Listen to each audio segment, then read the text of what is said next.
work on it to get everything to where I need to be, because I have to make sure that I keep my people in tune and what's going on. And I have to make sure that I acknowledge people, because I appreciate people that chime in and share their comments, and I also appreciate everything that they have to say. So, with that being said, we are back. So, Rich, I'm back. So you can send your comments. I got everything squared away like I need to, so I'll be able to read comments when we get comments that come up, like I always do. So I'll be able to share them with people that are not tuned in, or people that are just here with me from the other side of the country, because we are internet radio, and it is what it is. Sports Rap Podcast, as we are one of the hottest, if not the hottest, sports podcast on internet radio, right here with your boy. So, and I couldn't do this without you guys. So, with that being said, I appreciate you all once again. We're going to get into some scores. I'm going to jump right into these Major League Baseball scores, if you will, for the record. The Twins fall to the Tigers 5-2. The Phillies get up on the Nationals 8-1, improving their playoff odds.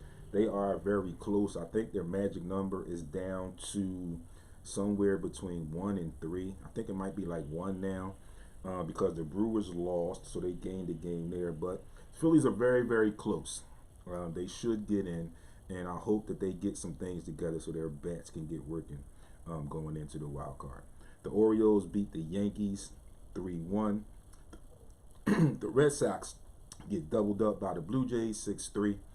The Guardians take the game over the Royals 7-5.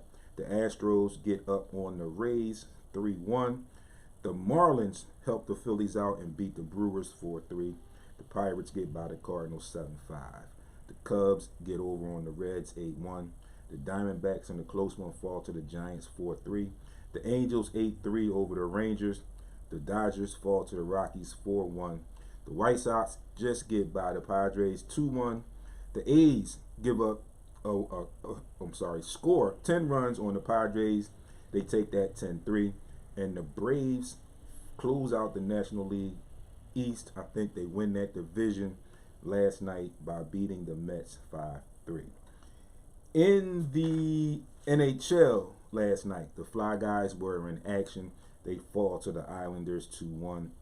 The Wild blank the Blackhawks 3-0, and the Ducks fall to the Kings 2-1.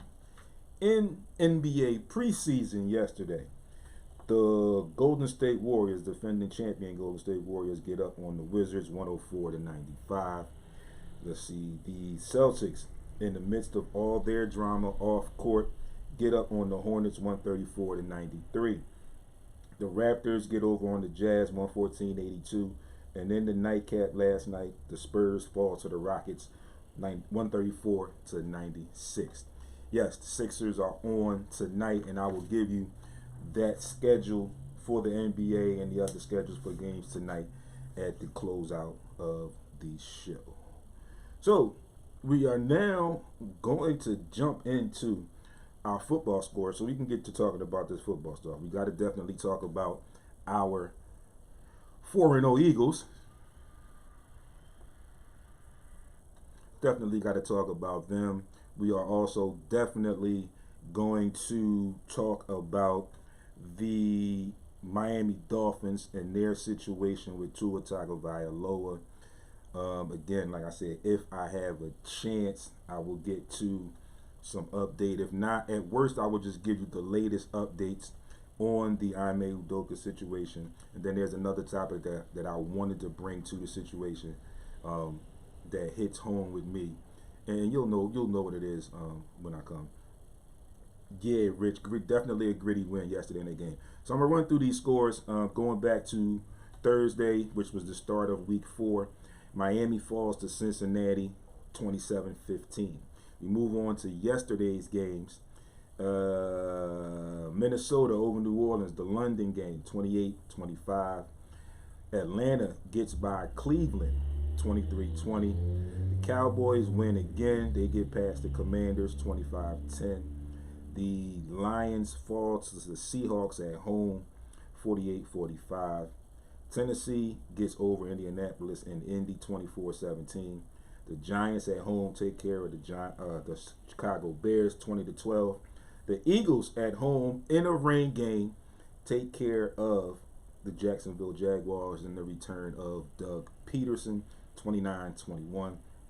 The Pittsburgh Steelers fall in the midst of their changing of quarterbacks. They fall at home 24-20 to the New York Jets. Buffalo gets up on Baltimore. This is not the same Baltimore team as far as defense-wise that we've seen or that we've come accustomed to. I don't know what's going on there, but Baltimore falls in that game 23-20. The Chargers beat the Texans 34-24. Carolina falls to Arizona, the Eagles' next opponent, by a chance 26-16. New England falls to Green Bay 27-24 in overtime. Denver falls to Las Vegas 32-23. Vegas gets their first win of the season. And then the nightcap last night, Cincinnati looks like a well-oiled machine. They take that game over Tom Brady and the Tampa Bay Buccaneers 41-31. Those are your scores from Sunday, NFL Week 4. So we have to talk Eagles first. We're going to talk Eagles first before we get into the Tagovailoa situation, because the Eagles right now remain, or now are, the only undefeated team in the NFL. So we give them kudos for that. Definitely give them kudos for that. And it's looking like I mentioned last week, they are beginning to show traits of a winning team. Now, some of you may understand what I say when I say that. Some of you may not. So here it is. What I actually mean when I say that is, we all know from watching sports and being fans, playing sports and everything that's all intertwined in it. We all know that the good teams, as we like to say, find ways to win games. Right now I'm just generalizing, so it doesn't really matter what sport, but anyway, we're talking NFL. So we know good teams find ways to win. Good teams stay the course. Good teams usually don't panic. Eagles went down, 14-0 yesterday. But you saw in them, like I say, the game within the game, you saw in them, there were no heads being hung. There was no chippiness. There was no sadness. It was, all right, that's what it is, you know. We just got to get the ball back, you know. Let's see. Richard says, after that, he says they were down 14-0. They showed no panic, came out, changed the game plan, ran the ball, and played physical with the Jags. Absolutely. And like, what I'm seeing from the players on the field, I'm loving it. Because like I said, there's no quit, there's no panic, there's no fight. They're staying the course. And when the things get rocky, it's like, all right, they did what they did. Now let's get this thing going and let's get it together and get moving. That I'm loving. I'm also liking exactly what Richard just said. I read that comment to you, what he said. They never panicked. They changed the game plan. They ran the ball. That's the coaching at that point. Coaches made a decision. Look, they getting pressure. We got to slow this pressure down so we can start running the ball. And that's when the tables started to turn. The tide started to turn. The Eagles got back in that game. And once they got back in that game, it was pretty much, for lack of a better phrase, smooth sailing. We know it wasn't exactly smooth, but you understand what I'm saying. It was all Eagles after that. But again, there was no panic. There was the resiliency. There was the calm, if you will, in a sloppy, messy, Sunday rainy football game. That in the beginning, I'm not going to say had fans worried, concerned, but it had you thinking.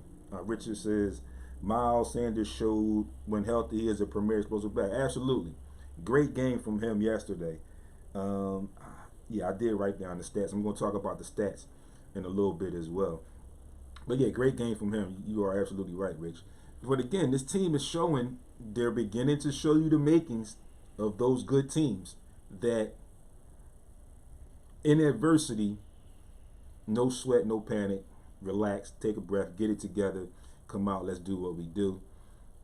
And on the coaching side, you see the in-game adjustments that were made, especially like yesterday. Like Richard said, they were trying to throw the ball, they were getting pressure, and it's like, oh, everybody knows in NFL, you know how to slow down the pressure. You got to run the ball.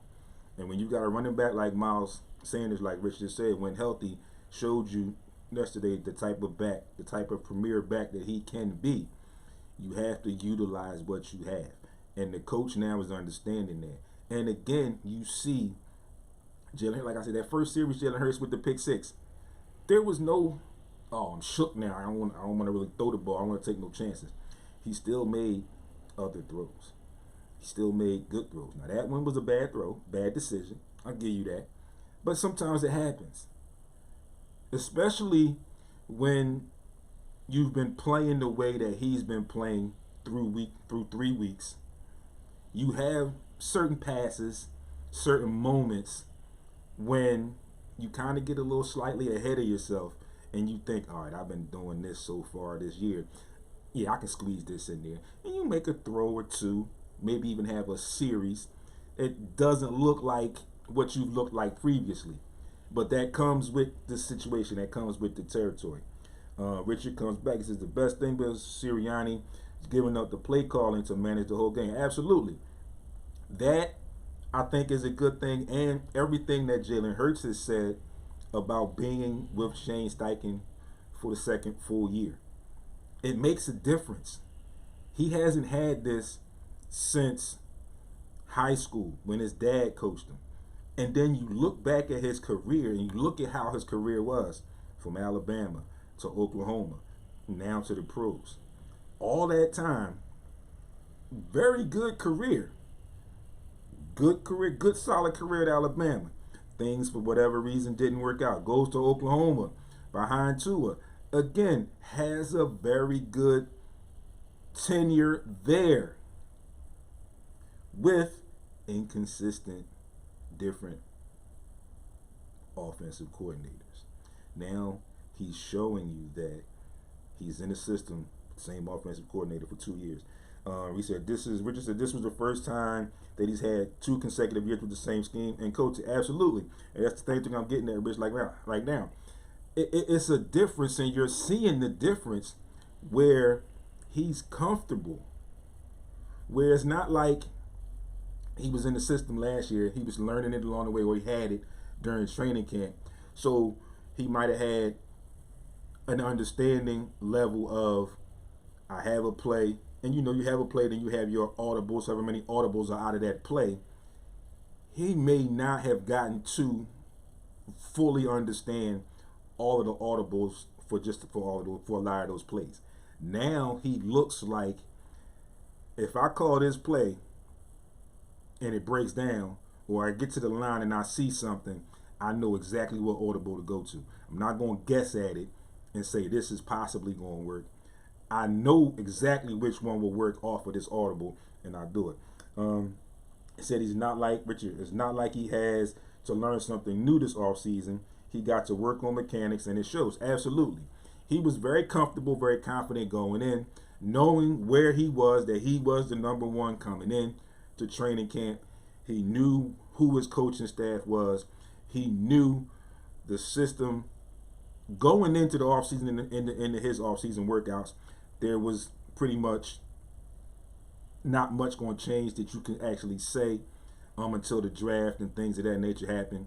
But he went into it like, I know I'm the number one. I know this offense. I'll study it. I'll pick up the things I didn't pick up last year. But now I'm comfortable. I'm relaxed. For this moment, before we actually get into our football year, I can work on the things I need to work on to become a better quarterback, period.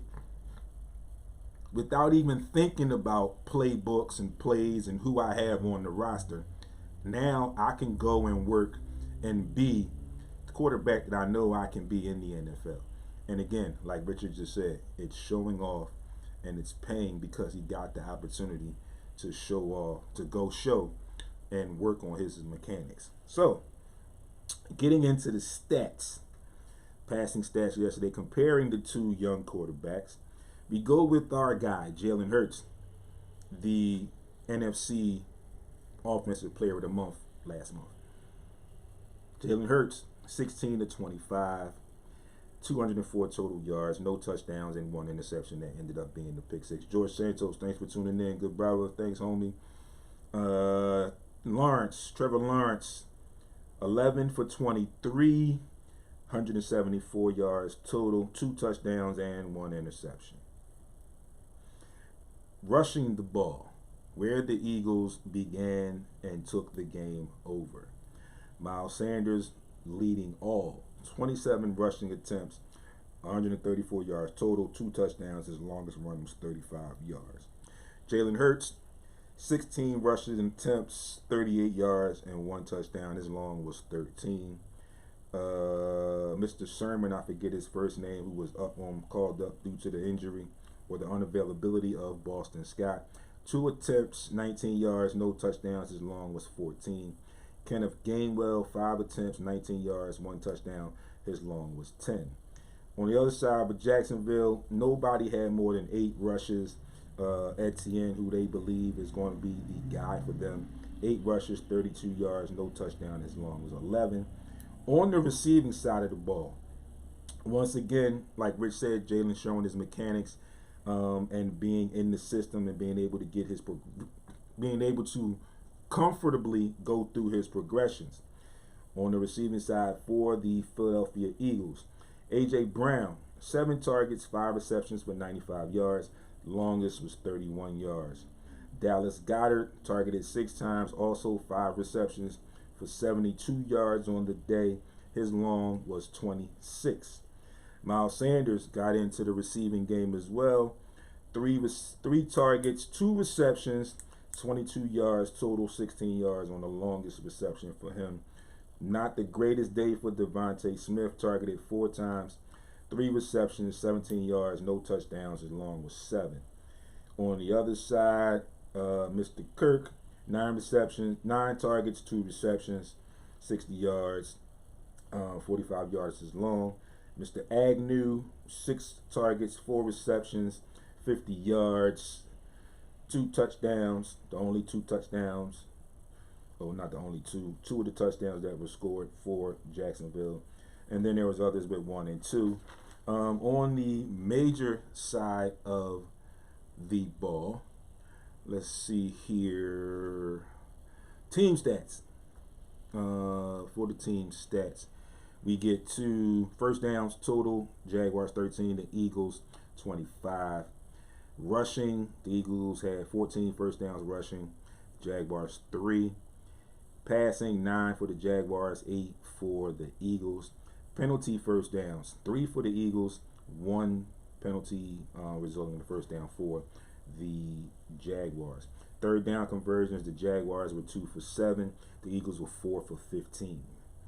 Fourth down conversions, Jaguars 0 for 1. The Eagles were 3 for 5.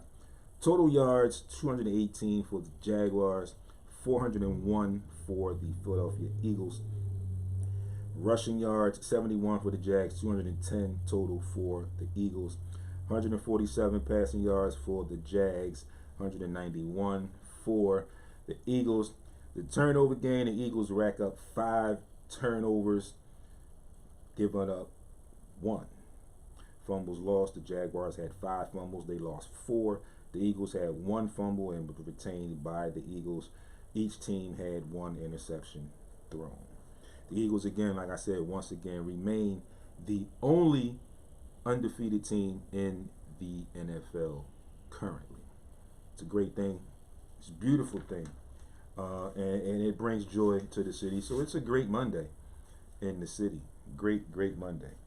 But more importantly, in the NFL, excuse me, we have to talk about this Tua Tagovailoa concussion situation. We all know what happened last Sunday against the Buffalo Bills. And from the naked eye, the layman's eye, as a fan looking, you can arguably say, very easily arguably say, that he should not have been cleared to return to the game on Sunday. If you remember that play as I remember it, he got up, he was wobbly, he went out for a little bit, and then all of a sudden, second half, he comes back into that game. I don't think he should have been playing. I don't think he should have been cleared to come back in that game. But again, who am I? You know, they have neurological doctors there. And apparently this doctor made mistakes in his evaluation because he cleared him to play. And it progressed, and we see what happened. Let's see here. Richard says, listen, there was not a back injury. He never grabbed his back at once. He got up, never grabbed his back at once. He got up, and he was staggering all around, and his teammates had to help lift him up by the shoulders. Even walk, everyone knows a back injury, you're grabbing at your back, and that was no back injury. Absolutely. Like I said, you saw he was wobbly. You saw he was out of it when he got up. There's no way he should have been cleared. This is the reason why the NFL and the Players Association has made adjustments to their concussion protocol, because this could very easily fall back on them. Like I said, then they immediately fired this independent neurologist, which they should have. They're going to look into this Miami situation. I don't know what Miami's coach was thinking about when he made that comment that he stood by the way Tua has been handled in this entire situation. Makes me wonder about you, guy.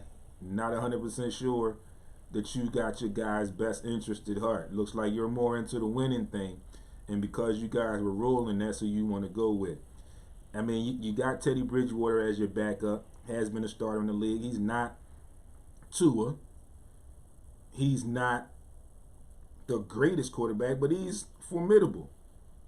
He's solid. He can hold it down for you for a while. You have got to, if Tua is going to be your quarterback for the future, you at some point, you've got to get this situation right.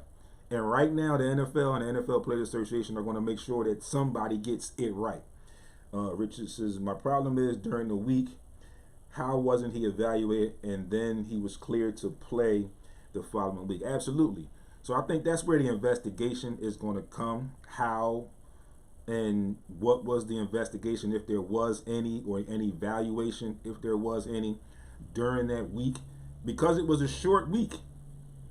So I'm like, he gets a concussion on Sunday and then he's cleared to play on Thursday. Like, sometimes guys don't even get cleared to play the following week. So how did he get to play? How did he get cleared in a matter of days? Something like I said, Monday, Tuesday, Wednesday, Thursday. In like 4 days. How did he get cleared? And then you turn around and you see the injury on Sunday. See the injury, on Thursday. Richard says, yeah, Teddy's a good backup, especially with the head injuries. How are your franchise QB? You're risking his future for one game. Absolutely. I agree with that. You know, it's like, what is going on in the mind, in the thought process of the coaching staff and the executives at Miami, where y'all risk this? And this is supposed to be your franchise quarterback moving forward. You got some heavy you-know-what on your hands right now, Miami. Some heavy-ish on your hands right now. And again, once the NFL league offices get in it, the NFL Players Association is in it, and again, you heard me say the Players Association is going to do everything that they can to find out what happened on behalf of Tua. So that means they will leave no stone unturned. It wasn't right. Rich said it wasn't like they were 0-3 and needed to win. All eyes on Miami. Right, they were 3-0. It's a long season. You got to take your franchise quarterback's best interest at heart. If it's one game, you can lose that one game. You ended up losing the game anyway. But look at the national coverage that's coming. The national coverage now for Miami is not about the fast start. It's not about how you look as a team, because they look good, actually. It's not about that. Now it's all about your treatment of a player. When the injury on Thursday was apparently so severe that we saw what we saw. It is what it is, people. It's a lot that's going to come out probably in Miami. I'm sure they're going to try and keep as much uncovered as they can, but people are going to dig. People are going to pry. People are going to get to people, and they're going to get some information about the story as this investigation progresses. Again, I feel for Tua Tagovailoa. Again, I'm not a Miami Dolphins fan, but I give credit where credit is due. And like I said, he was having a very good season so far. Miami, shot out the gate. But again, now, in a small way, during football season, where these type of accolades should matter, 3-1, top of your conference, top of the NFL power rankings. Those are the things that should matter right now. But for Miami, unfortunately, none of that matters. What matters right now is the handling of franchise quarterback Tua Tagovailoa. I hope the investigation can get it right. I hope that something comes out of the investigation and some people are held accountable. Some more people are held accountable, because there's more people that need to be held accountable. Like I said, initially that independent neurologist was fired, understandably so. So now the pressure, the weight is kind of off of the NFL. Now it's kind of beginning to be pushed back onto Miami and internally what they do with the NFL concussion protocols. So it is definitely something to watch.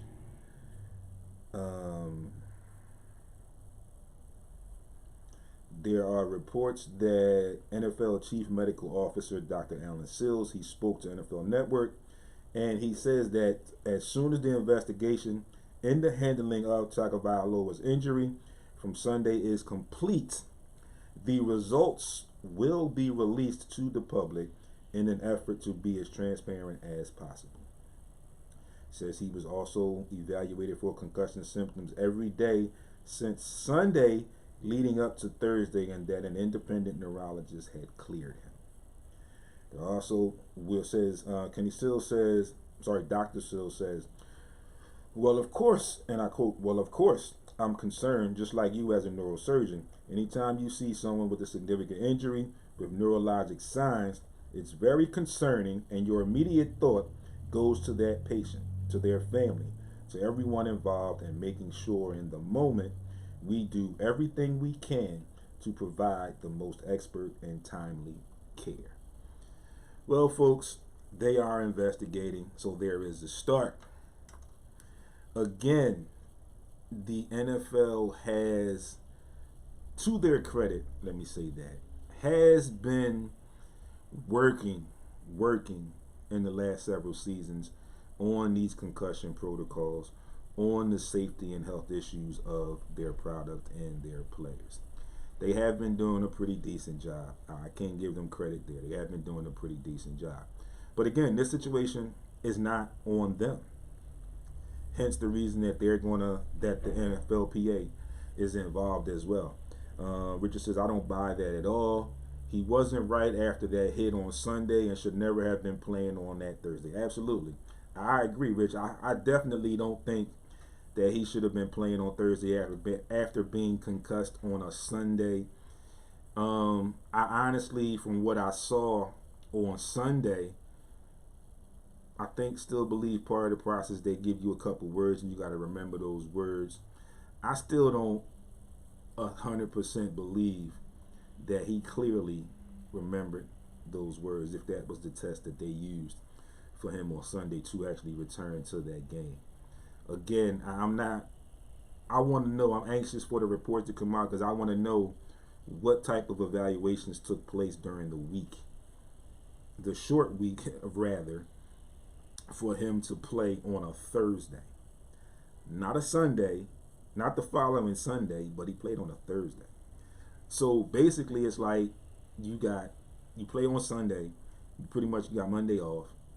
Tuesday, you probably do some film work. Wednesday, you probably do some film work if you're on a long week. Then you got some practice on Thursday. Friday and Saturday, you probably got light practices and walkthroughs and final team meetings. All that get condensed when you got a short week, when you play on Sunday and then you got to play again on Thursday. So now everything that you were scheduled to do on Thursday and Friday and possibly Saturday before the Sunday game now has to be condensed or doubled into Monday, Tuesday, Wednesday because you play on Thursday. So again, Miami Dolphins, you got some explaining to do. You are definitely going to be under fire.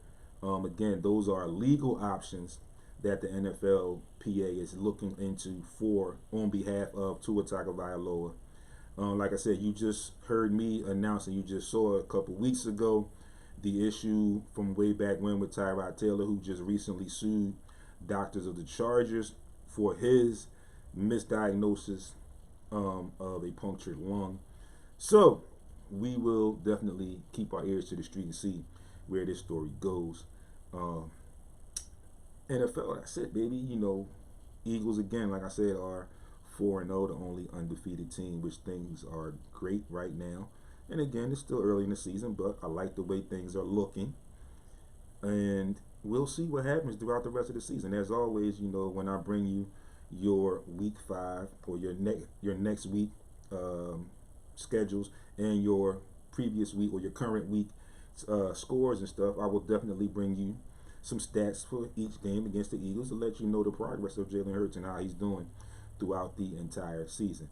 Folks, it is 11:40, 40 minutes past the 11 a.m. hour. You have been tuned in to Sports Rap right here on Heat 100 Radio and also on Facebook. Sports Rap Podcast is the group page right now. Going to take another break. When I come back, we're going to talk a little bit of Ime Udoka, and then we're going to get to that topic that I feel like I need to bring to the table. Because, again, like I said, it has a little sits a different kind of way with me. So stay tuned for that, folks. It's your boy, Sports Rap D. I will get you on the other side, right back to you in just a couple seconds.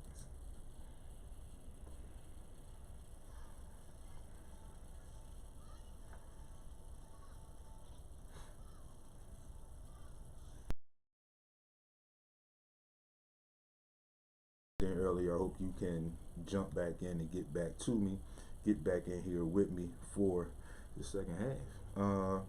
So we're gonna move the conversation, we're gonna move the dialogue along a little bit, and we're gonna talk some more of this Ime Udoka situation. Because, like I said, we got some basketball tonight. We had some preseason basketball over the weekend, but this Ime Udoka situation, it is definitely going to be, in my thoughts, long and drawn out.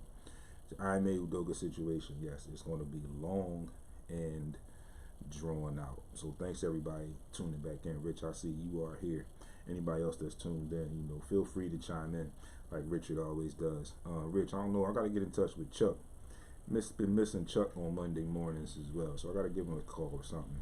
Shoot him a text, find out what's going on with him. But I'm sure he's wrapped up in football season. I'm sure he's excited about the football season as it is going so far. But more on this Ime Udoka situation. Like I said, the timeline, it was a shocker to everyone when the reports came out that he was going to be suspended for the entire season. Then again, they spoon-fed us, pieced us information. And when I first began to divulge and cover the story and talk about the story here, I mentioned to you how I thought things went. When I got the information that I got, I interpreted what I wanted, not what I wanted, but I made my own interpretation from the information that I received in regards to the story. And one of the things I said somewhat early in the situation was one thing that I always say with these types of stories, and I'll say it again today, we'll probably never know the very critical, exact details of what went on. Okay, they'll give us what they want to give us. They'll change things up to give us what they want to give us, and let us form our own stories or interpretations as always. But one of the things I said early on was the fact that I felt like the relationship that was going on, which was put out that it was alleged to be giving off every impression that it was consensual within the organization. So the organization is saying that they were fooled. One of the things I said was, I said, kind of what I feel like happened was things were going away. The male figure in the situation felt like, oh, all right, I got it my way. I can do whatever this, and okay. I'm just going to say this time and see what happens. And I felt like something was said, and then the female counterpart in the situation was more or less on the vibe like, oh, okay, that's where you want to take it. Okay, well, I'm going to take it somewhere else. And then again, on top of that, I can show you better than I can tell you. And then hence we came up and then we having that. In between there, we also found out that the celebrity that Mr. Udoka has been dating, is engaged to, it's Nia Long, did not find out about the affair until the suspension was handed down. And in the midst of all this female staffer that was involved in this situation was also working with Nia Long, handling her travel arrangements, helping her make the move to Boston. All right. So, Richard, my guy, he says it was alleged to be consensual. Then it is, he said, she said, unless proof comes out through text where something else was said wrong. Well, in the middle of this, Rich, just to piggyback what you said, I also got wind of some conversations, some things that were caught on a Ring doorbell.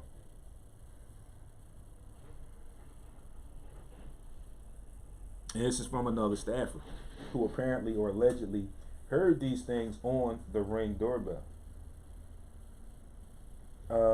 Again, Boston as an organization is basically being hush about the situation, claiming legal statutes that they cannot say anything.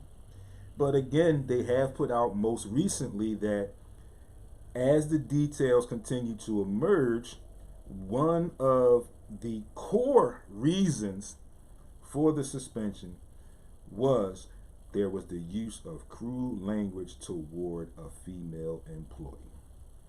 Apparently, Mr. Udoka used inappropriate language when communicating with a female subordinate. What's significant here is that initial reports suggested that Udoka was suspended for the duration due to what was understood to be a consensual relationship with the woman in question, which is a violation of team policies. It was also, the term was used at the time of the Celtics describing and explaining their decision. So, again, like I said, I tell you people, I read things before I bring them to you. And then, like I said, I either on social media, in my post, or on air, I give you my interpretation of what I just read, what I researched, and what I found out, information that I found out. I bring it to you from my standpoint, and I try to bring it in a way that everyone can have a general or basic idea of the situation. You may not get all or some of the intricate details that we bring sometimes, or that I bring sometimes to the situation. But at least I'm hoping, and I feel like I have been doing it because I'm still here 8 years running. I feel like I bring it to you where you can understand exactly what I'm saying and exactly what the situation is. Richard says, this is a problem. I don't get why people think they can get away with stuff in this day and age with the technology out there. Yeah, like, I mean, just like what Richard just said, the technology is crazy. People know with the internet, that stuff never goes away. You delete it or whatever, but it never really goes away.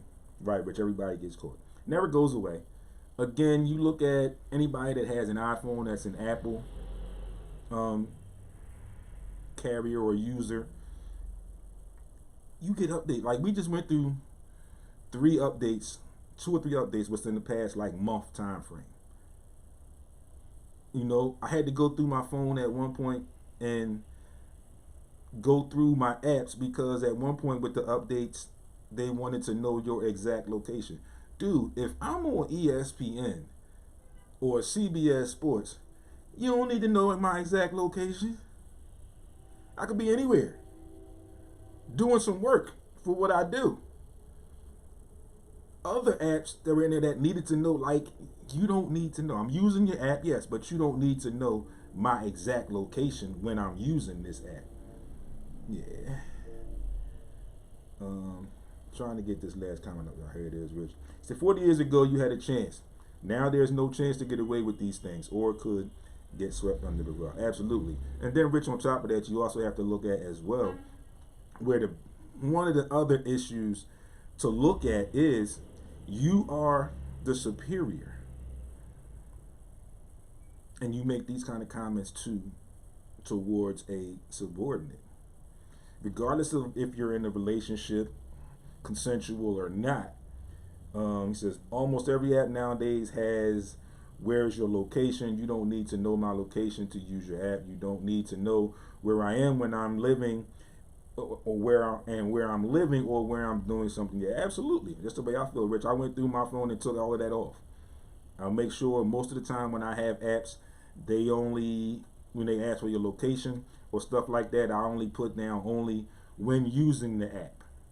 Because if you don't, then that means that app can track you when you're not even using the app.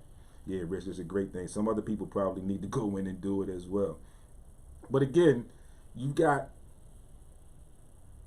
a superior making crude comments to a subordinate. And again, like I said, when I said that I felt like this is something that happened, people, I felt like this was something that happened. And the problem I have with it is I felt like, again, like I said, there was a situation where this relationship was going on. And it got to the point where, again, the male involved got very comfortable within the relationship, or that particular relationship, let's call it that particular relationship, got very comfortable and felt like as the man, and in a small way being the superior in more ways than one, if you will, if you can look at it that way, felt like he could say ABC and nothing would come of it. If you pay attention very, very closely, and I just thought about this earlier this morning, if you pay attention very, very closely to this situation, you look at the Robert Sarver situation that we just recently talked about. You look at one point, the Dallas Mavericks front office situation. I think there was another one involved. But all of those situations that I just mentioned, that if you think about it, take a second when I'm done, or whenever you get a minute, take it back and look at it, all had some type of issue or some type of involvement with some type of mistreatment towards women. Correct me if I'm wrong. Anybody can look them all up, because I covered them here on the show. So I know what I'm talking about. If you want, you can look them all up and let me know if I'm wrong. Correct me if I'm wrong. and I have no issues with that. But I am pretty strong on this, that the ones that I just mentioned, this current one, the Dallas Mavericks situation, the Robert Sarver situation, and I think, like I said, there was another one, I just can't put my finger on it right now. But all of those, in the mix of everything that went on with them, had some type of mistreatment of women. But this one right here is like the forefront right now because it's most current, and it is solely becoming the mistreatment of a female staffer, which is what's going on right now. So Boston has also put out statements that they would not hinder or halt Ime Udoka from seeking any other coaching jobs in the future. They have now also not confirmed either way that he will return to that organization or not. And then my guy, Matt Barnes, is also, like I mentioned to you last week, what he said and what he found out about his information and how he put out information initially, and then he got updated information, and then he changed. And he also most recently put out, in a small way, a little whisper, that from the information that he got, if or when the real information comes out, strong possibility, and I quote, that he will be lucky to ever coach in the NBA again, end quote. That's from Matt Barnes. So I'm actually following the story. I'm definitely waiting to see if and when that information comes out. And of course, you know, I will bring it to you guys as I always do. So again, I don't know what the overall outcome is going to be for Mr. Udoka, but it's not looking real good. It's not looking pretty right now. So he's in a situation. He's actually in two situations, because he's in this situation, and then again, which could at some point possibly bring up some legal action. And then he's in a situation in his home with his fiance of however many years old. But just in general, he's in another situation with his fiance. So again, like always, folks, I will definitely keep my ears to the street and let you know what information I found about the story, interpret it in my own way before I bring it to you, like I always do. So you will get my interpretation, and you will be able to understand what is actually going on with the particular story. Real quick, we talked some Sixers. We got some Sixers basketball tonight, preseason. Good thing for me, it's against the Nets. I mean, this is what I want to see. I want to see. I actually, people might be saying, oh, you want to see the other guy. I don't even want to say his name, but I really don't even care to see him at all. I want to see what was put together for the Philadelphia 76ers and what to possibly expect, or what to begin to expect for the upcoming season. So I'm looking forward to the game tonight. Like I said, when I close out, I'll give you the full slate of NBA games tonight. Now, it's scheduled to be on NBA TV. I don't know if it's going to be on that Comcast 8, that CN8 channel or whatever that comes up, but it's scheduled to be on NBA TV, and I'm not sure if the blackout is going to hold. But worst case scenario, you should be able to listen to the game via radio. But getting back to the Sixers, there was a video out at the end of one of the practices in training camp, and people got the video, and some people misinterpreted the video. Some people didn't know what to interpret from the video, and it went different ways. So in this video, it's a Twitter video that's out, and what it is Doc Rivers and James Harden talking after practice, and they're both discussing things that need to transpire, hopefully in training camp or as soon as they can, but also in that same situation, once what they need to clicks, how the team will be after that. So some people looked at it as, oh, maybe it's an issue and this and that. It's not an issue. It's called coaching. If you go and look at the video again and take your time and listen. And then there's written. There are words with this post. So read the words and you'll get the quotes and some of the quotes that some of the dialogue that was taken from the video, and you'll understand a little bit better. But one of the things, or a couple of the things that was said, was that James and Joel need to be able to click, where it's like a eye signal, something very subtle, but where they know what to do all the time. Also, he wanted James to be a little bit more aggressive in moments where he needs to get his. But he also said that James needs to also be a leader and get everyone on the same page, that we need to start with Joel. He said, because Doc Rivers said, and he asked James, he said, do you agree? And I quote, we were a horrible passing team last year. End quote. And he agreed. So we'll get better with that, and we got new additions. So it's going to be up to, like he said, James Harden and Joel to get this thing rolling, to be the leaders. And he also said once they get that together and everybody else is on the same page, he literally said that they would be an unbeatable team. I don't think any team is ever going to be fully unbeatable, but I like the confidence. Actually, I love the confidence and I like the comment. So, people, that situation, it was coaching. It's not any issue there. There's no issue between James and Joel, where at one point you might have heard James say, oh, he doesn't listen.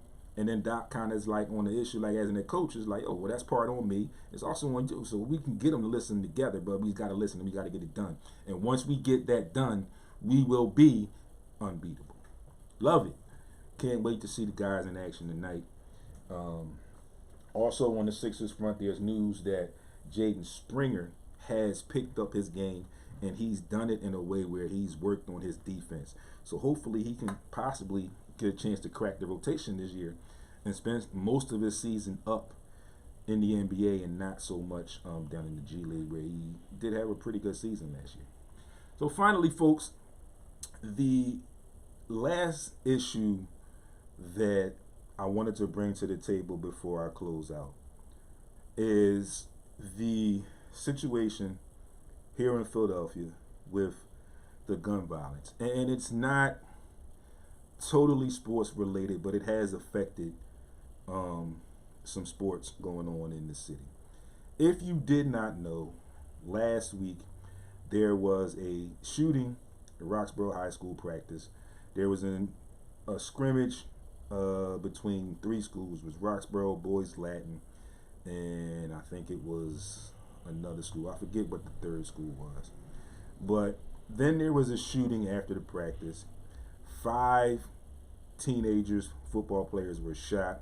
One 14-year-old was shot and ultimately succumbed to his injuries.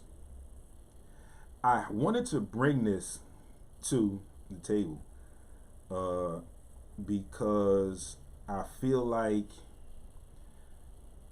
a lot of things need to be done, and things needs to start.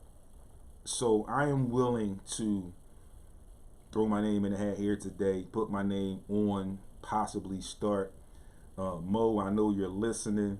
So when you talk to Purple, you talk to anybody else that is doing anything or wants to sit down and talk to begin to figure out ways, strategize how we can begin to attack this gun violence and this violence in general in our city because of the young people. Please, Mo, add my name in and have these people call me, talk to me on social media or whatever, because I need to get involved. I have a 14-year-old, so I need to get involved. I work with other people's kids, so I need to be involved. I feel like I need to be involved. I also have this platform, so I feel like I need to be involved. And again, like I said when I said it earlier, it definitely hit me in a way that I'm not happy about. I have an eerie feeling, and I talked about it just really briefly and gently with a couple of coworkers, that the way things are going, and I really, really hope it doesn't come to this, that they may end up suspending. Yeah, Richard says, I agree. Too many kids are dying from gun violence. Yeah, that they may begin to talk about suspending sports because of these situations. I, for one, feel like I don't want them to suspend any of the activities. Yeah, Rich, it's really tough. I don't feel like they need to like fully suspend. I'm hoping that something can get done, and these kids that apparently are trying to do the right thing, trying to do positive things, can continue to do those positive things.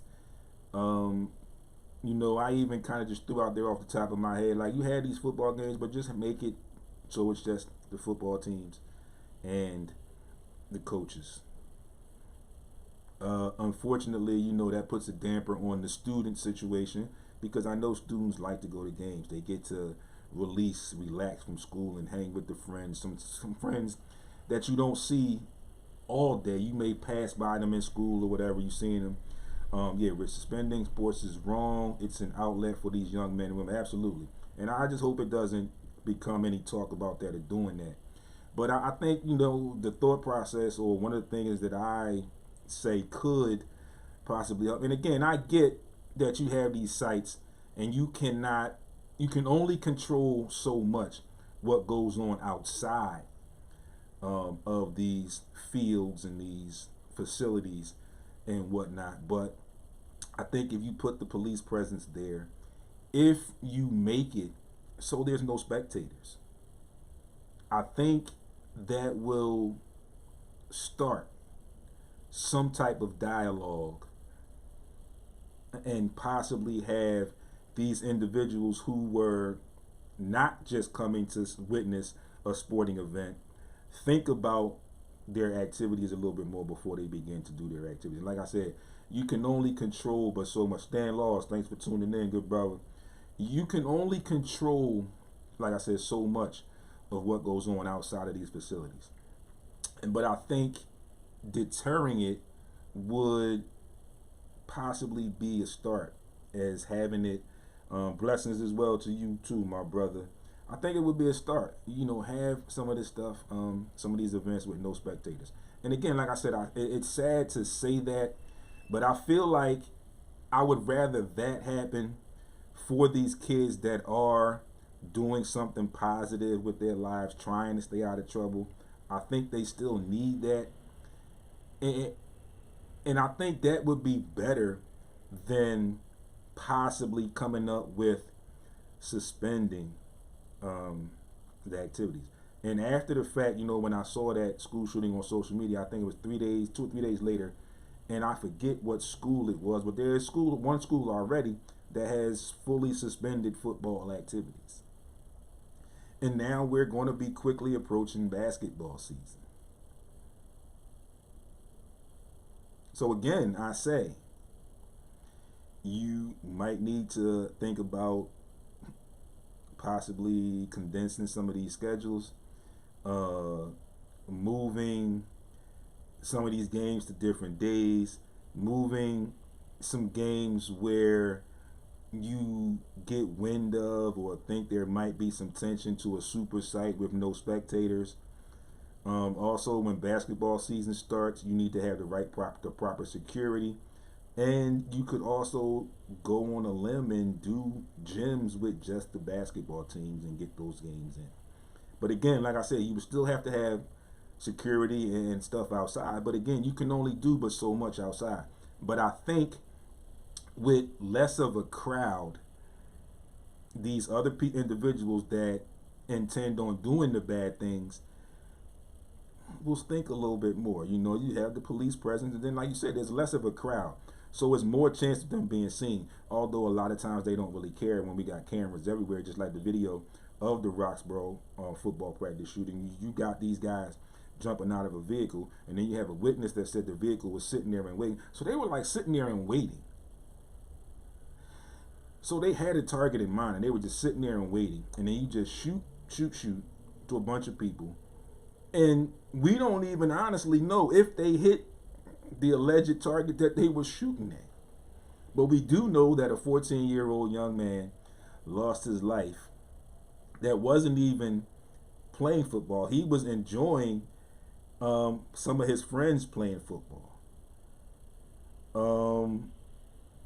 But it's getting to the point where it's like you're almost at your wit's end. And like Rich said, there's plenty of other ways to do it. But I think, like I said, I just really, really, truly hope it doesn't come to that. And because if you ban these sports because you have no other solution, that means you didn't reach out to enough people, or you didn't listen to enough people to attempt to begin to come up with the solution. And I keep saying it that way because I know it's not going to come overnight, and we have to start somewhere. So there's got to be a start to the start.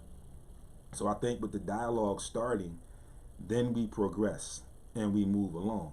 But the powers that be, you need to listen to some of the other people from the outside. It can't just be the people on the inside who come up with these ideas. You got to be able to strategize together with the outside public, or the outside public officials that are willing to lend their hand, lend their thought process, lend their ideas.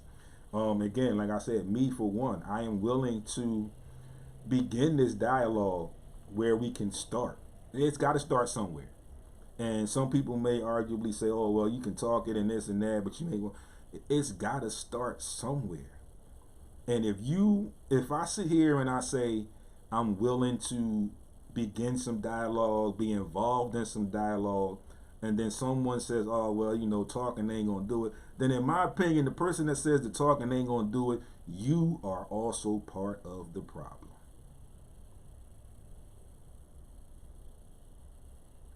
So, folks, again, Mo, like I said, I know you listening. I got my guy Richard, and I'm sure he can throw some ideas at me. I got Baldy. And again, being a former player, former coach, former referee, I understand the situation. I truly do. But again, I feel for these young people because things are going in a direction that they don't need to go in. There's no room for that anywhere near a football practice. If you got kids that want to go play football, want to do things right with their life, want to stay positive, let them go. They need to be able to do this. We cannot afford right now, especially in this city, we cannot afford to take these things away from these kids. These kids that want to do positive things. And again, like I said, I have my platform. Say it for the final time, Mo. You know people. If you come across anybody, get in touch with Purple, my guy, Abstract Bars, whoever comes up with anything that wants to sit down and talk. Stan, I know you do your stuff as well, so you tuned in. Listen, keep me in mind. Drop me a line whenever, wherever I can help. If it's just me bringing a voice from where I work, and if you don't know, you know I work for DH. A lot of people know I work for DHS, and I work at the Juvenile Justice Center. So again, if it's just nothing but me popping up at one of your events or something, talking to some youth, and just bringing my voice, when I'm available, I will be able to. I would love to do that. So keep me in mind, folks, on that. And again, I thank you all, as always, for tuning in to Sports Rap on Heat 100 Radio and on social media. Before I give you all my handles and close out, we've got to get to our schedules for today. So we've got Major League Baseball today as well. We got the Royals and the Guardians, the Cards and the Pirates, the Cubs and the Reds, the Braves and the Marlins, the Blue Jays and the Orioles, Yankees and the Rangers, the Nationals and the Mets, the Rays and the Red Sox, the Diamondbacks are in Milwaukee to face off against the Brewers. Thanks, Rich. Appreciate your input as always. The Twins and the White Sox, the Phils and the Astros, the Angels and the A's, the Tigers and the Mariners, the Giants and the Padres, the Rockies and the Dodgers. And on the NHL front tonight, You got Bruins Devils, Maple Leafs Canadians, Blue Jackets Hurricanes, Penguins Red Wings, Avalanche Stars, Canucks Oilers, and Kraken are in Calgary to face off against the Flames. The Monday Night Football closing out week four. The Rams are in San Fran in the Bay to take on the 49ers in a tough divisional game. Finally, tonight, well, not finally, but lastly, tonight, NBA preseason.